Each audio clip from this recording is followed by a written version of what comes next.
حاصل جمعہ اسلامی بھائیوں، نوجوان ساتھیوں، عزیز بچوں، ہر قسم کی حمد و ثنا، تعریف و توصیف اللہ تعالی کے لیے لائق الجلال ہے۔ درود اور سلام کا بے شمار رسول ہو اس ذات مبارکہ مطہرہ پر جنہیں رب کائنات نے اہل کائنات کے لیے رحمت کائنات بنا کر بھیجا۔ جناب علی، اللہ تعالیٰ کی توفیق سے آج کے خطبہ جمعہ کے لیے جس عنوان کا میں نے انتخاب کیا ہے، یہ عنوان بھی گزشتہ عنوان کی طرح ایک نیا انوکھا نرالا ہے۔ باری تعالیٰ سے دعا ہے کہ باری تعالیٰ ہمیں اس عنوان کو بغور سننے اور کہی ہوئی باتوں پر ہم سب کو عمل کرنے کی توفیق عطا فرمائے۔ تو آج کے خطبہ جمعہ کا عنوان ہے جائیداد میں بہنوں کا حق کتنا۔ جائیداد میں بہنوں کا حق کتنا۔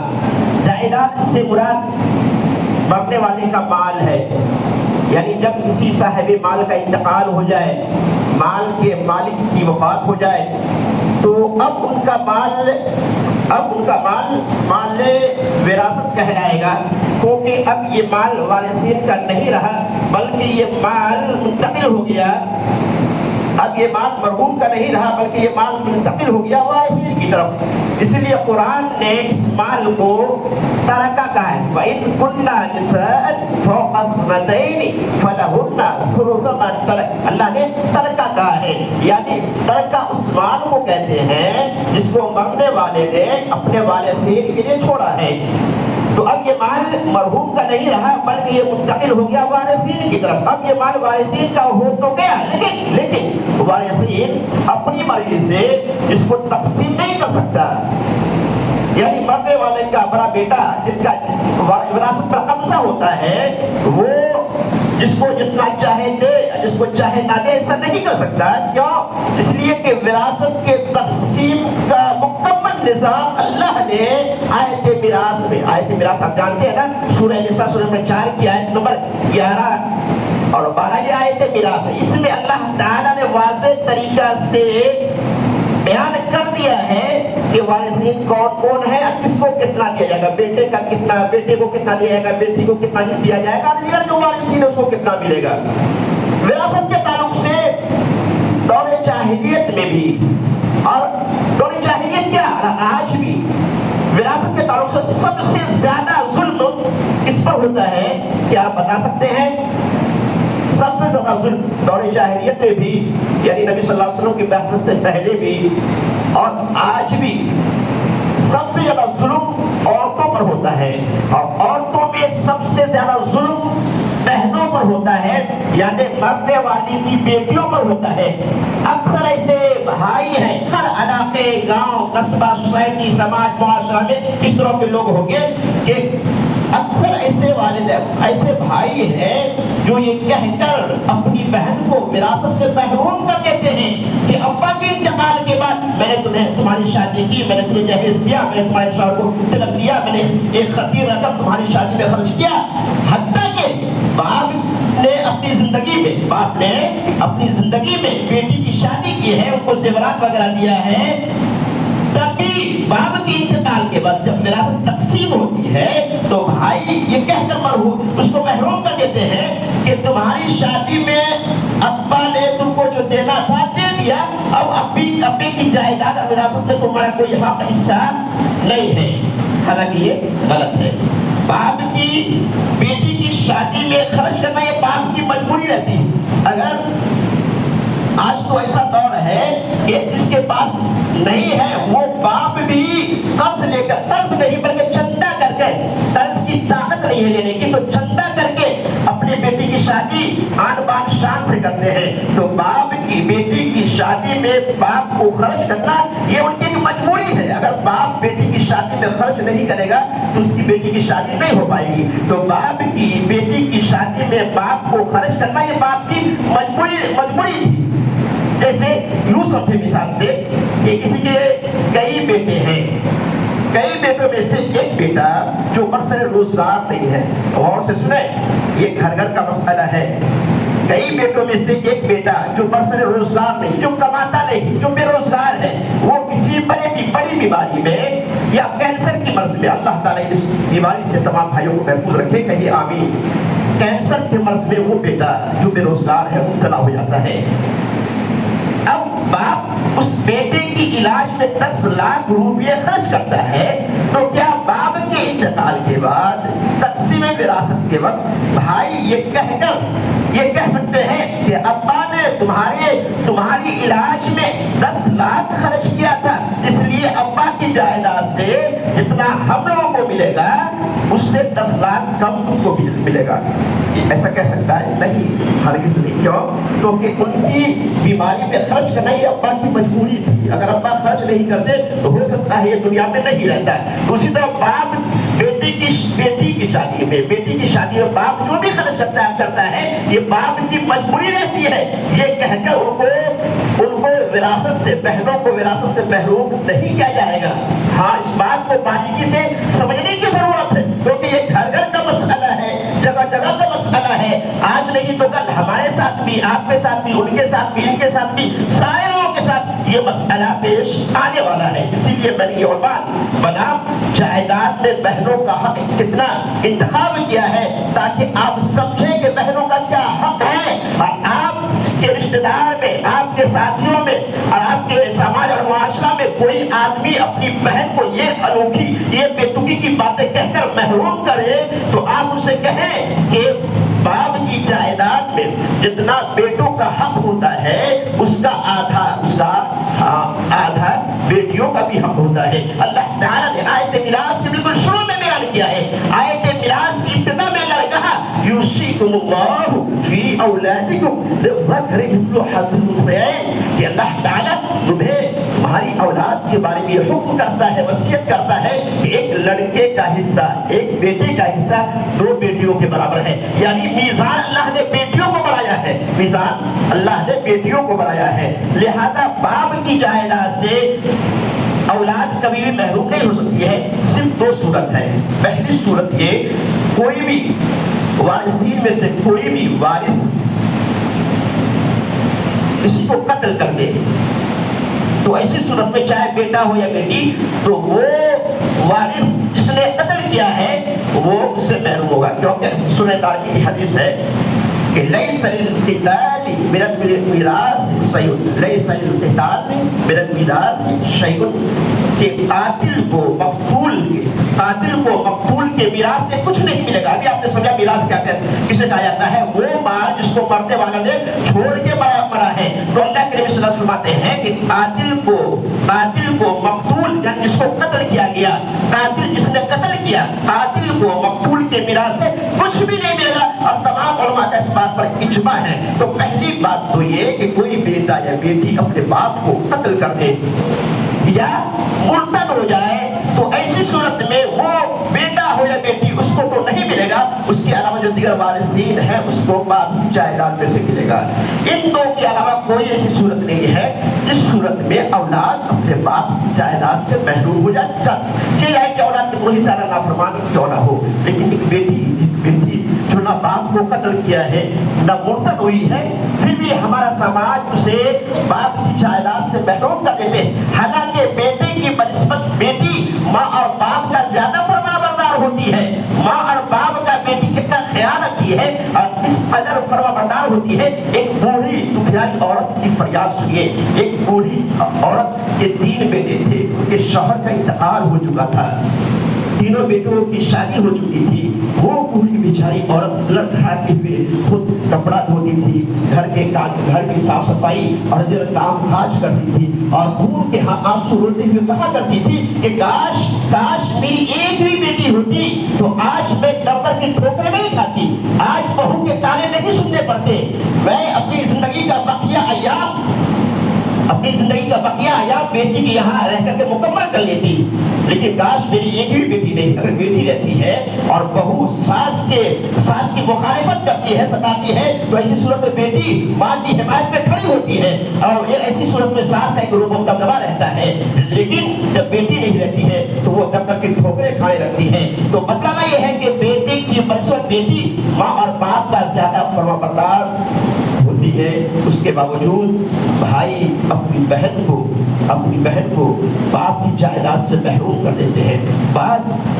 लोग ऐसे हैं कि किसी को अल्लाह ताला ने घर घरारी खेत पलाट दुकान मकान वगैरह से नवाजा है तो सब में बहनों का हिस्सा तो देते हैं, लेकिन घरारी जानते हैं ना, वो जगह जहाँ बाप ने जिंदगी गुजारा है, वो मकान जो बाप ने बनाया है, तो अक्सरियत 80% लोग ऐसे हैं जो कहते हैं घरारी में यानी बाप का बनाया हुआ जो मकान है, वो जगह जहाँ बाप रहा करते थे, वो झोपड़ी जिसको बाप ने खरीदा है, वो फ्लैट जिसको बाप ने खरीदा है आज से 20-25-60 साल पहले, तो उसमें सिर्फ भाइयों का हक होता है, बहनों का नहीं। हाँ, अक्सर ऐसे मेरे यहाँ भी हो सकता है आपके इधर की इष्टों के पास अहबाब हो, इष्टों की बेटू की बातें करते हो, कहते हैं कि भाइयों बाप का जो मकान है, बाप ने जो घर या झोपड़ा वगैरह खरीदा है जिसमें वो रहा करते थे, जिसमें फिलहाल भाई रहते हैं, तो बेटी तो अपने अपने घर चली गई, उसमें सिर्फ भाइयों का हक होता है,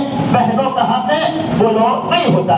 ये गुमराह से गुमराह आलिम का भी ये फतवा नहीं है, बल्कि ये जाहिलों का फतवा है, ये जाहिलों की मुंह की बातें हैं। रालिका कौलुहुम बिअफ़वाहिहिम, ये उनकी मुंह की बातें हैं, तो बेटू की बातें करते हैं। ये अल्लाह की बात, ये कुरान की बात, ये रसूल की बात, ये हदीस की बात नहीं। कुरान की बात क्या है, आइए सुनते हैं इस बात को। जैसा कि उलमा की वरासत से मैंने एक आयत पढ़ी थी, लिर्रिजालि नसीबु मिम्मा तरकल वालिदानि वल अक़रबून वलिन्निसाइ नसीबु मिम्मा तरकल वालिदानि वल अक़रबून मिम्मा क़ल्ला मिन्हु औ कुथुर नसीबन मफ़रूज़ा, कि माँ बाप खेशो अकारिब के तरका मैंने बताया किसको कहा जाता है, वो माल जो बाप और माँ ने छोड़ के मरा है, मरने वाले ने छोड़ के मरा है, उसको तरका कहते हैं। अल्लाह ने क्या कहा, माँ बाप खेशो अकारिब के तरका में मर्दों का हिस्सा भी है और औरतों का हिस्सा भी है, बेटों का हिस्सा भी है, बेटियों का हिस्सा भी है, बहनों का हिस्सा भी है और भाइयों का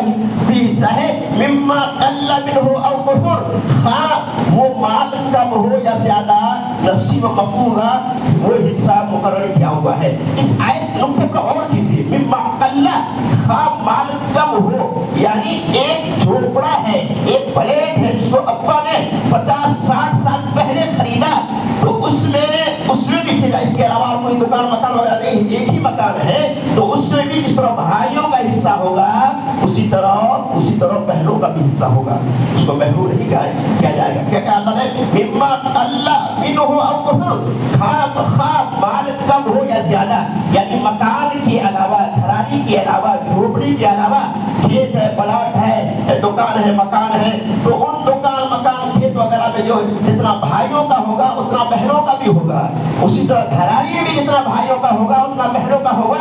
अलगस बाप की जो भी प्रॉपर्टी है, घर घरानी मकान दुकान खेत प्लाट, सोना चांदी मोबाइल, सब में सबका हिस्सा होगा, जिस तरह से भाइयों का होगा उसी तरह बहनों का भी होगा, उसी उसूल के मुताबिक जो अल्लाह ने बयान किया है, युसिकुमुल्लाहु फी औलादिकुम लिज़्ज़करि मिस्लु हज़्ज़िल उन्सयैन। बास बहन भाई से जब घरारी में यानी बाप ने जो झोपड़ा खरीदा था, जो मकान खरीदा था, उसमें जब हिस्सा का मुतालबा करते हैं तो भाई लोग कहते हैं क्या हम लोग रोड पे आ जाए, अब्बा ने तो यही एक छोटा सा मकान खरीदा है जिसमें हम लोग रहते हैं, अब हम तुमको दे दें तो हम लोग कहाँ रहेंगे, क्या हम लोग तुमको देकर रोड पे आ जाए, इस तरह की बेतुकी बात करते हैं। और जब बहन बज़िद हो जाती है और कहती है अगर तुम नहीं दोगे मेरे बाप की जायदाद में से तो मैं फला के पास जाती हूँ, मैं फला को बुला के लाती हूँ, तो भाई धमकी आमेज कलिमात कहते हुए उसे धमकी देते हैं, ये कलिमात कहते हुए धमकी देते हैं कि अगर तुमने घरारी में या इस मकान में हिस्सा ले लिया तो मैके से तुम्हारा रिश्ता टूट जाएगा, हम लोगों से तुम्हारा कोई रिश्ता नहीं रहेगा, शादी ब्याह में तुम्हें शरीक नहीं किया जाएगा। हालांकि हत्ता के अगर माँ जिंदा है तो कहते हैं माँ से तुम्हें मिलने नहीं किया जाएगा। बहन बेचारी किराए के मकान में रहती है, उनके बच्चे बड़े बड़े हैं, या रहने के लिए मुनासिब मकान नहीं है, लेकिन फिर भी अपने गद्दार भाई की इस बेतुकी की बात सुनकर इस धमकी से वो डरकर अपना हक نہ چاہنے کے باوجود بھی چھوڑ دیتی ہے. کیونکہ ہر عورت کو اپنے میکے سے محبت رہتی ہے. جہاں انہوں نے بچپنا گزارا ہے, جہاں انہوں نے 18, 20, 25 سال کی زندگی گزاری ہے, تو ہر عورت کو اپنے میکے سے, اپنے ماں اور باپ کے گھر سے محبت رہتی ہے. تو اس وقت جب دھمکی آمیز کلمات اسے کہا جاتا ہے تو چاہنے کے باوجود بھی بہت ساری بہنیں اور خواتین ایسی ہیں جو اپنا حق چھوڑ دیتی ہے. جب چھوڑ دیتی ہے, نہیں لیتی ہے, تو معلوم ہے بھائی کیا کہتے ہیں؟ بھائی کہتے ہیں میری بہن نے اپنا حق معاف کر دیا. ظالموں اس نے معاف نہیں کیا ہے بلکہ مجبور ہو کے چھوڑ دیا ہے, اور کل اللہ تعالیٰ کی عدالت میں وہ تم سے اپنا حق ضرور لے گی. اگر اور تمہاری ساری نیکیاں, نماز, روزہ, صدقہ و خیرات کے جو نیکیاں ہیں, یہ ساری نیکیاں ان کے حصے میں آ جائے گی. لہذا آیت کی میراث آپ پڑھیے, مطالعہ کے ضرور پڑھیے, بہت بہترین آیت ہے اور واضح طریقے سے اللہ تعالیٰ نے بیان کیا ہے کہ اس میں کس کا حق, کس کا کتنا حق ہے. سارے لوگوں کے حقوق کو بیان کرنے کے بعد اللہ نے جنت اور جہنم کا تذکرہ کیا ہے. اللہ نے بولو ہاں جنت اور جہنم کا تذکرہ کیا ہے, یعنی جو اللہ تعالیٰ کے بتائے ہوئے نظام سسٹم کے مطابق میراث کو تقسیم کرتا ہے, جس کا جو حق اللہ نے بیان کیا ہے اس کو وہ حق دیتا ہے. تو اللہ نے فرمایا ایسے لوگوں کے مقام اور فضیلت کو بیان کرتے ہوئے اللہ نے فرمایا یدخلہ جنات تجری من تحت الانہار خالدین فیہا. اور پھر اللہ نے فرمایا وَذَلِكَ الْفَوْزُ الْعَظِيمُ, جو اللہ تعالیٰ کے بتائے ہوئے نظام کے مطابق میراث کو تقسیم کرتا ہے, جس کا جو حق ہے اس کو وہ حق دیتا ہے. یدخلہ جنات تجری, وہ اسی جنت میں داخل ہوگا جن کے نیچے نہریں بہ رہی ہے. خالدین فیہا, اور ہمیشہ ہمیشہ اس جنت میں رہ کر خوشی, فرحت, شادمانی حاصل کرے گا. وَذَلِكَ الْفَوْزُ الْعَظِيمُ, اور یہی سب سے بڑی کامیابی ہے. اور وہ شخص جو اللہ کے نظام کو توڑتا ہے, اللہ کے قانون کو توڑتا ہے, اس کے قانون سے اللہ نے فرمایا وَمَن يَعْصِ اللَّهَ وَرَسُولَهُ وَيَتَعَدَّ حُدُودَهُ, جو اللہ کے قانون کو توڑتے ہوئے, اللہ کے قانون کو توڑتے ہوئے اللہ وَمَن يَعْصِ اللَّهَ وَرَسُولَهُ, اللہ اس کے رسول کی نافرمانی کرتا ہے, وَيَتَعَدَّ حُدُودَهُ, اور اس اللہ کے مقررہ کردہ حدوں کو توڑتا ہے. آج اللہ وَيَتَعَدَّ حُدُودَهُ, اللہ تعالیٰ نے جو حد مقرر کیا ہے اس سے آگے بڑھتا ہے, تو اللہ نے فرمایا یدخلہ نارا خالدا فیہا. کتنی بڑی وعید ہے. یدخلہ ومن یعص اللہ ورسولہ ویتعدی حدودہ یدخلہ نارا خالدا فیہا. آج ہم مشرکوں سے کہتے ہیں نا کہ اگر تم نے شرک سے توبہ نہیں کیا تو ہمیشہ ہمیشہ جہنم میں مرے گا, ہمیشہ ہمیشہ جہنم میں رہے گا. اللہ تعالیٰ نے وارثین کا جو حق بیان کیا ہے اس میں کوئی کٹوتی کرتا ہے یا اس کا کوئی حق بہن کا حسب یا کسی کا حق غصب کرتا ہے تو اس کے تعلق سے بھی اللہ نے فرمایا یدخلہ نارا خالدا فیہا, وہ اس میں ہمیشہ ہمیشہ رہے گا, ہمیشہ ہمیشہ رہے گا. کیونکہ وہ آدمی جو جانتا ہے کہ اس میں بہنوں کا حق ہے اور جانتے ہوئے نہیں دیتا ہے قصداً, تو تب اللہ نے فرمایا یدخلہ نارا خالدا فیہا. آج یہ مسئلہ کس کو نہیں معلوم ہے کہ باپ کی جائیداد میں جتنا بھائیوں کا حق ہوتا ہے اس کا آدھا بہنوں کا حق بھی ہوتا ہے. اس کے باوجود اور یہ مسئلہ اتنا واضح ہے کہ اللہ کی قسم کسی بھی فرقے, کسی بھی جماعت کے حالی کا اختلاف نہیں, چاہے اہل حدیث ہو, غیر اہل حدیث ہو, دیوبندی ہو یا تبلیغی ہو یا بریلوی ہو یا جماعت اسلامی سے ان کا تعلق ہو, آپ کسی بھی عالم سے جا کے پوچھیں کہ باپ کی جائیداد میں بہن اور بھائی کا کتنا حق کا حصہ ہوتا ہے, وہ جو مسئلہ بتائے گا وہی مسئلہ ایک گمراہ عالم بدعتی عالم بھی بتائے گا. تو یہ ایسا مسئلہ ہے جس میں اختلاف ہے ہی نہیں, تو وہ مسئلہ جو 2-4 کی طرح واضح ہے اس کے باوجود بھی کوئی بھائی اپنی بہن کو حق نہیں دیتا ہے, تو گویا وہ کھلا اللہ اس کے رسول کی نافرمانی کرتے ہوئے اس آیت کا انکار کرتا ہے. وَمَن يَعْصِ اللَّهَ وَرَسُولَهُ وَيَتَعَدَّ حُدُودَهُ, اس آیت کا انکار کرتا ہے. لہذا اسی لیے اللہ تعالیٰ نے اتنی بڑی وعید پر بیان فرمائی یدخلہ نارا خالدا فیہا. اور اسی پر اللہ نے بس نہیں کیا, اسی پر اللہ نے بس نہیں کیا. اس کے بعد کیا کہا وَلَهُ عَذَابٌ مُهِينٌ, جو بھائی اپنے بہنوں کا حق غصب کرتا ہے وہ تو ہمیشہ ہمیشہ جہنم میں رہے گا ہی. اس کے بعد اللہ نے فرمایا وَلَهُ عَذَابٌ مُهِينٌ, ایسے بھائیوں کے لیے رسوا کن عذاب ہے. نماز کے طور سے کون نہیں جانتا ہے کہ اسلام کا سب سے اہم رکن ہے. نماز ترک کیے بغیر مسلمان ہونے کا تصور ہی نہیں کیا جا سکتا, لیکن तारीख नमाज के लिए अल्लाह ने इतनी बड़ी वईद नहीं बयान फरमाई। नई बात समझ में आई। नमाज ये दीन का अहम हिस्सा है। कोई नमाज छोड़ता है, तर्क करता है तो वो जहन्नमी है, इसमें कोई शक नहीं, वो जहन्नम में जाएगा। लेकिन तारीख नमाज के लिए आप किसी भी आलिम से जाके पूछें, तारीख नमाज के लिए अल्लाह ताला ने इतनी बड़ी वईद नहीं बयान फरमाई है पूरे कुरान में कहीं भी, युदखिलहु नारन खालिदन फीहा, कि वो हमेशा हमेशा जहन्नम में रहेगा। लेकिन जो बहनों का हक गस्ब करता है उसके लिए अल्लाह ने बयान फरमाया युदखिलहु नारन खालिदन फीहा व लहु अज़ाबुन मुहीन। इस मासियत पर अल्लाह ताला की इस विरासत के मामला में अल्लाह की नाफरमानी की एक अहम वजह ये भी है कि इस मुनकर पर हमारा समाज किसी की नकीब नहीं करता। इस मुनकर पर हमारा समाज किसी की नकीब नहीं करता है, किसी की गिरफ्त नहीं करता, उसको बुरा नहीं कहता, इसको गुनाह नहीं समझता।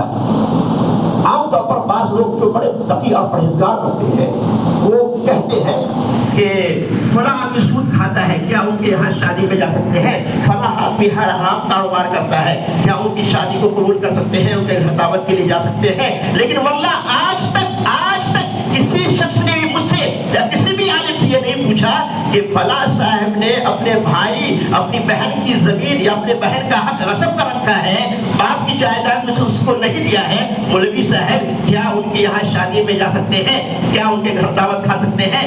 किसी ने नहीं पूछा। क्यों? क्योंकि इसको लोगों ने आज गुनाह समझना ही बंद कर दिया। चोरी करना ये गुनाह है, सूद खाना ये गुनाह है, लेकिन कोई आदमी अपनी बहन का हक गस्ब करके बैठा है, लोग इसको गुनाह समझते ही नहीं।